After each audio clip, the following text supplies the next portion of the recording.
এমবাপ্পের টানা 4-এর রিয়ালের রেকর্ড। লা লিগায় রিয়ালের জার্সি গায়ে জড়িয়ে শুরুতেই গোল না পাওয়ায় সমালোচিত হতে হলো, এখন জবাব দিচ্ছেন কিলিয়ান এমবাপ্পে। এ নিয়ে লা লিগায় টানা 3 ম্যাচে গোল করেছেন ফরাসি সুপারস্টার। চ্যাম্পিয়ন্স লিগ মিলিয়ে যা টানা 4 ম্যাচ। এ সময় রিয়ালের জার্সিতে 5 গোল করেছেন এমবাপ্পে, তাতে রেকর্ড হয়েছে রিয়ালেরও।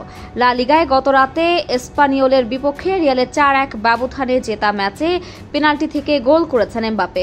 এ জয়ে টানা 38 ম্যাচ অপরাজিত থাকার রেকর্ড করলো রিয়াল, যেখানে 28 জয় ও 10 ড্রটি। এ জয়ে রিয়াল মাদ্রিদ স্পর্শ করলো রিয়াল সোসিয়েদাদের রেকর্ড। 1979 থেকে 1980 সালের মধ্যে লিগে 38 ম্যাচ অপরাজিত, 22 জয় 16 ড্র ছিল সোসিয়েদাদ।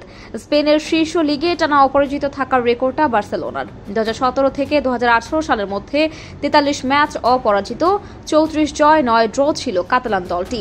স্পানিওলের বিপক্ষে প্রথমার্ধে অবশ্য গোল পায়নি রিয়াল, দ্বিতীয়ার্ধে উল্টো 1 গোল হজম করে বসে রিয়াল। থিবু কর্তোয়ার পায়ে লেগে বল জালে জড়ালে এগিয়ে যায় স্পানিওল। 54 মিনিটে হজম করা ওই গোলের পর 58 মিনিটে রিয়ালকে সমতায় ফেরান কারভাহাল।